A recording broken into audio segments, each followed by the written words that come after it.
کہ حضرت محمد صلی اللہ علیہ وسلم کون ہیں، کیونکہ ہمارا جو ایمان میں پہلا جو چیز بیان ہوئی کہ اللہ تعالیٰ کے سوا کوئی عبادت کے لائق نہیں، اور حضرت محمد صلی اللہ علیہ وسلم اللہ کے خاص بندے اور رسول ہیں، تو یہ ایمان یہ ضروری ہے، ایمان کی بنیاد ہے۔ تو آئیے ہم جانتے کہ پیارے آقا صلی اللہ علیہ وسلم کے بارے میں کہ حضرت محمد صلی اللہ علیہ وسلم کون ہیں۔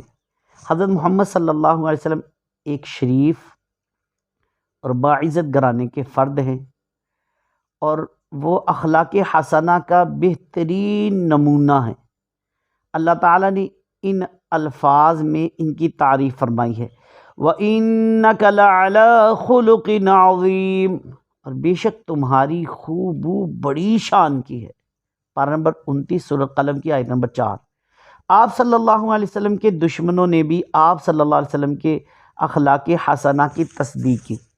ابو جہل جو کہ اسلام کا سخت ترین دشمن تھا، اس نے ایک دن کہا، اے محمد صلی اللہ علیہ وآلہ وسلم، میں یہ نہیں کہتا کہ آپ جھوٹے ہیں، میں صرف اس کا انکار کرتا ہوں جو آپ لائے ہیں اور جس کی طرف لوگوں کو دعوت دیتے ہیں۔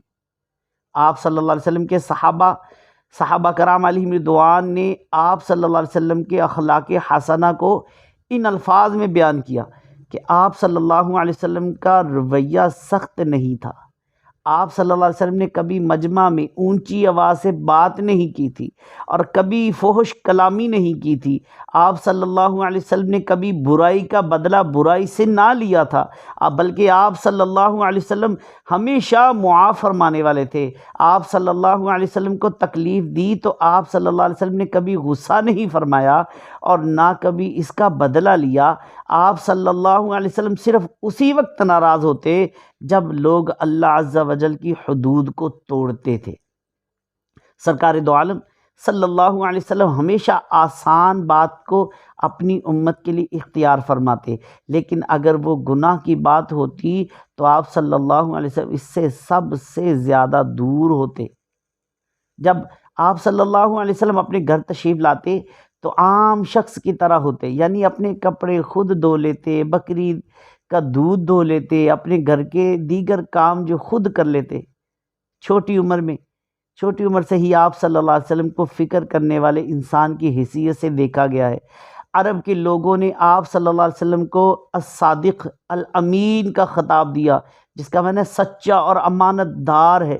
ہر وہ کام جو آپ صلی اللہ علیہ وسلم نے کیا، ہر وہ لفظ جو آپ صلی اللہ علیہ وسلم کے منہ سے نکلا، ہر وہ فکر جو آپ صلی اللہ علیہ وسلم کے ذہن میں آئی، آپ صلی اللہ علیہ وسلم نے ان سب میں ہمیشہ سچے تھے۔ اہل عرب نے دیکھا کہ ان کا ہر عمل با مقصد ہوتا ہے۔ جب کچھ کہنے کا موقع نہ ہوتا تو آپ صلی اللہ علیہ وسلم خاموش رہتے، لیکن جب بولتے تو مخلصانہ، حکمت بری اور دلائل اور براہین سے پر گفتگو فرماتے، ہمیشہ کسی مسئلے پر روشنی ڈالتے، اور یہی وہ بولنا ہے جس بولنے کی اللہ تعالیٰ کے نزدیک قدر ہے۔ لوگوں نے آپ صلی اللہ علیہ وسلم کو بڑا مضبوط، بھائی چارگی سے بھرپور اور مخلص انسان پایا۔ آپ صلی اللہ علیہ وسلم سنجیدہ اور مخلص کردار والے ہونے کے ساتھ ساتھ ایسا مزاج رکھتے تھے کہ دوسرے لوگ آپ صلی اللہ علیہ وسلم کی صحبت میں امن اور حفاظت، آرام، خوشی اور سکھ محسوس کرتے تھے۔ آپ صلی اللہ علیہ وسلم کا چہرہ مبارک پر ہمیشہ روشنی بکھری رہتی تھی، خوبصورت ترین مسکراہٹ ہوتی تھی۔ سرکار دو عالم صلی اللہ علیہ وسلم بہت خوبصورت انسان تھے، جیسا کہ صحابہ کرام علیہم رضوان نے آپ صلی اللہ علیہ وسلم کے حسن کو یوں بیان کیا۔ آپ صلی اللہ علیہ وسلم کا قد مبارک عمومی قد سے تھوڑا زیادہ تھا۔ تعجب کی بات یہ ہے کہ مجمع میں آپ صلی اللہ علیہ وسلم ان سے بھی دراز قد نظر آتے، جو در حقیقت آپ صلی اللہ علیہ وسلم کا لمبا قد رکھتے تھے۔ آپ صلی اللہ علیہ وسلم کی جلد مبارک کا رنگ گھورا سرخی مائل تھا، لیکن بہت زیادہ سفید بھی نہیں تھا۔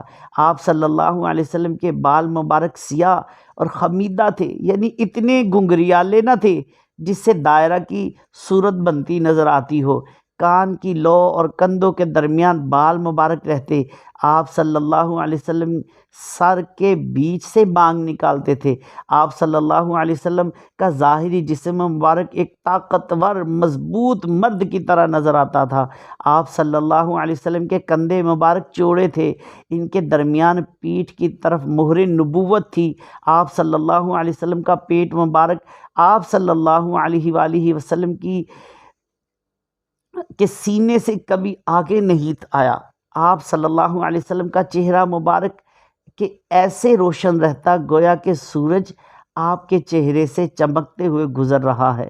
جب لوگ آپ صلی اللہ علیہ وسلم کی بارگاہ میں حاضر ہوتے تو آپ صلی اللہ علیہ وسلم کے حسن و جمال کا ان پر رعب پڑ جاتا۔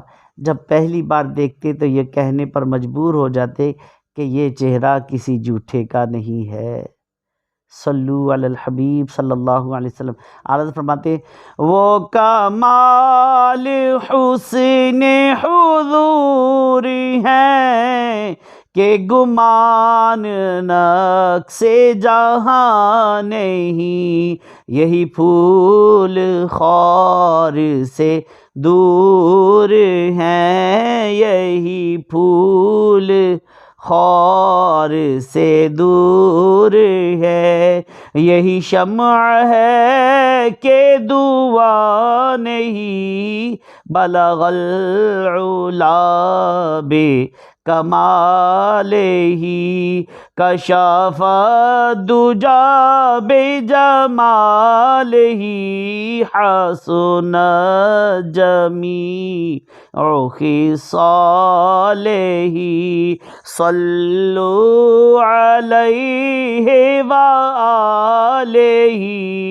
صلو علیہ وآلہ، صلو علیہ وآلہ، صلو علیہ وآلہ، وسلموا تسلیما کثیرا کثیرا۔ اللہ پاک پیارے آقا صلی اللہ علیہ وسلم کے اوصاف کو یاد رکھ کر دوسروں تک پہنچانے کی بھی توفیق عطا فرمائے۔ اللہ پاک ہمیں سرکار دو عالم صلی اللہ علیہ وسلم سے پکی سچی محبت نصیب فرمائے، آمین بجاہ النبی الامین صلی اللہ علیہ وسلم۔